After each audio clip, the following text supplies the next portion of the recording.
Bonjour, bienvenue sur Comment fait-on. Nous allons faire aujourd'hui ensemble une tarte aux fraises traditionnelle, c'est-à-dire avec une pâte sucrée ou une pâte sablée. Moi je vais choisir la pâte sucrée, une crème pâtissière et des fraises. C'est parti pour la recette. La recette que je vais vous faire, c'est pour à peu près 2-3 tartes de 6-8 personnes. Alors moi je vais le mélanger avec une feuille et au robot. Évidemment vous pouvez la faire à la main. Vous suivez les mêmes règles, sauf qu'au lieu du robot ce sera vos mains. Donc on va commencer par mettre 150 g de sucre. De toute façon je vous remarquerai la recette, ne vous inquiétez pas. Donc 150 g de sucre. On va rajouter une cuillère à café de sel, puis le beurre qui sera ramolli. Alors le beurre, il vous en faudra 250 g. Alors le beurre est ramolli et on le coupe en petits morceaux. Voilà, on peut commencer à mettre en marche. Petite vitesse pour que tout ça se sable.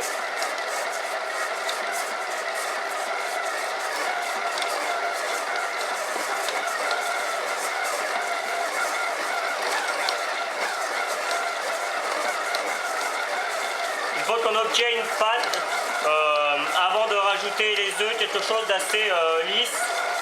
On va donc aller un peu plus vite.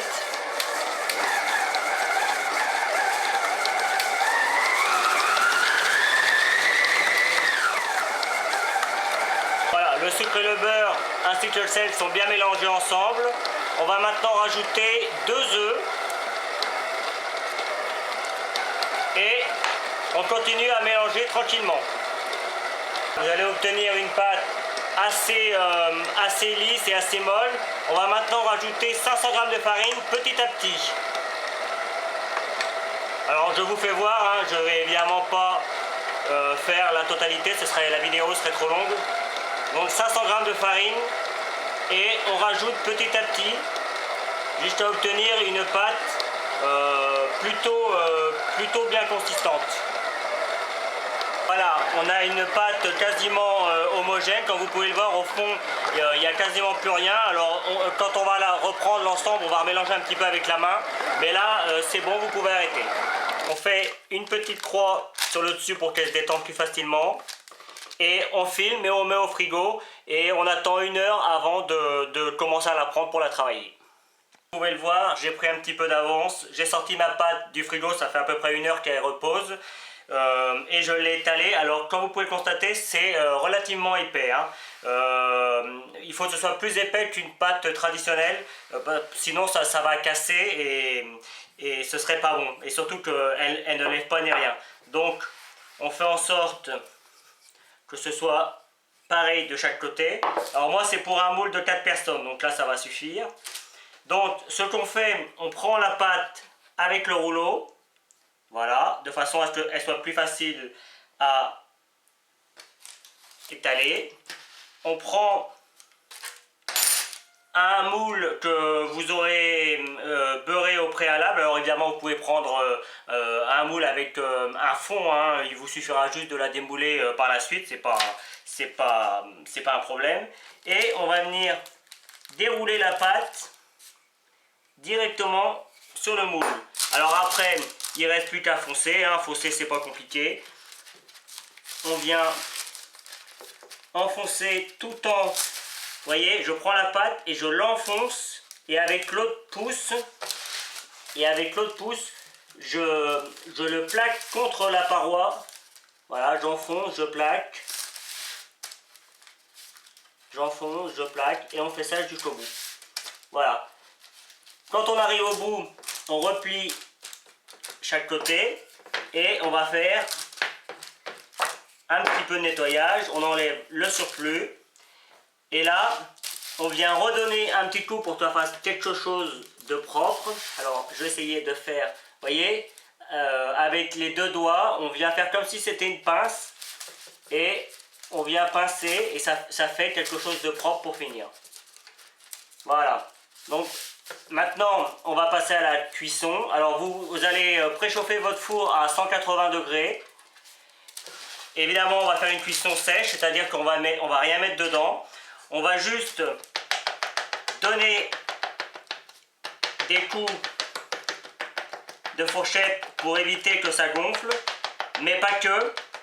Moi j'ai des petites billes en céramique, si vous en avez vous pouvez en mettre au fond quelques minutes après le début de la cuisson pour que vous êtes comme ça, vous serez sûr que rien ne lève. Si vous n'avez pas de billes, je vous conseille de mettre des petites cuillères en ferraille ou des fourchettes si vous avez quelque chose de plus grand, ça marchera aussi très bien. Mais le fait déjà de la piquer, en théorie ça fonctionne aussi, hein. Voilà, on pique partout et c'est parti pour mettre au four. Pendant ce temps-là, on va faire la crème. Ils sont environ 20 minutes suivant votre four. Maintenant à la crème. Alors pour une tarte de 4-6 personnes, il faut 250 ml de lait. Donc 250 ml de lait, il vous faut un œuf, 20 g de sucre, de toute façon je remarquerai la recette, hein, et 25 g de farine. Donc vous mélangez l'œuf avec le sucre afin de bien blanchir les deux. Quand les deux sont bien blanchis, on rajoute la farine, on mélange évidemment et on fait bouillir le lait. Et quand le lait est à température, on vient le verser une première fois dans la préparation et la préparation on la remet dans la casserole pour bien la faire bouillir. Là, le lait bout, comme vous pouvez le voir, il monte.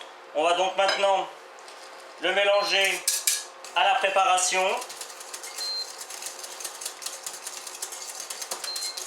Comme vous pouvez le voir, la préparation commence déjà à épaissir. On va maintenant remettre la préparation dans la casserole sans rien oublier. On baisse un peu le feu le temps que l'on fait ça. Sinon ça va bouillir trop vite. Voilà. Et on mélange à feu doux, il faut que ça bouffe. On mélange à feu doux pendant 3 à 5 minutes pour bien que la crème soit bien bouillie et qu'il n'y ait pas de problème avec les germes. On peut rajouter quelques gouttes de vanille. Dans un récipient plus grand, on filme au contact et on met au congélateur pour le refroidir le plus vite possible, une bonne demi-heure. Voilà, la crème est prête. On va donc maintenant, ainsi que le biscuit, on va donc maintenant mettre la crème dans le biscuit, sans en mettre de trop. Voilà, on l'étale de façon à ce qu'il y en ait à peu près partout et à peu près partout pareil.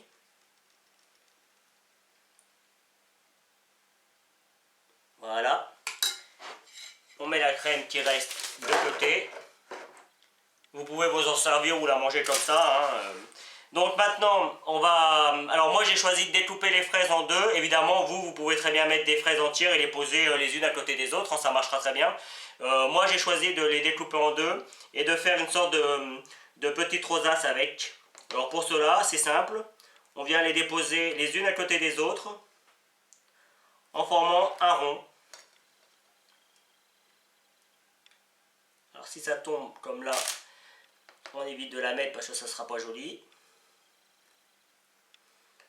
Alors après les tailles, ça n'a pas vraiment d'importance, hein. Vous prenez les fraises que vous avez, c'est une tarte fait maison, hein. Donc on fait ça jusqu'au bout. Et hein, il n'y a vraiment pas de difficulté. Alors j'insiste sur le fait que c'est une tarte, les fraises ne sont pas recuites, hein. C'est pour ça qu'on cuit d'abord la pâte. Après on vient remettre des fraises à l'intérieur et on continue ainsi.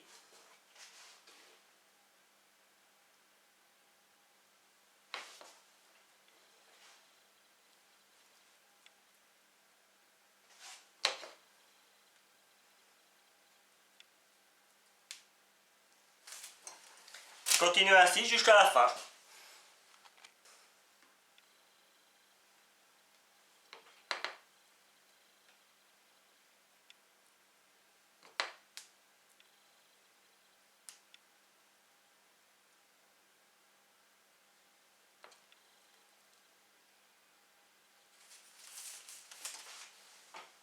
Et voilà, votre tarte aux fraises est terminée. Évidemment, vous pouvez rajouter un petit peu de sucre glace par-dessus hein, si vous le souhaitez, mais bon, c'est pas nécessaire. Encore une fois, les fraises, on peut les mettre de plein de façons différentes. D'ailleurs, j'en ferai d'autres gâteaux avec des fraises et vous verrez que y a d'autres manières de les mettre. Voilà, à bientôt sur Comment fait-on et bon appétit!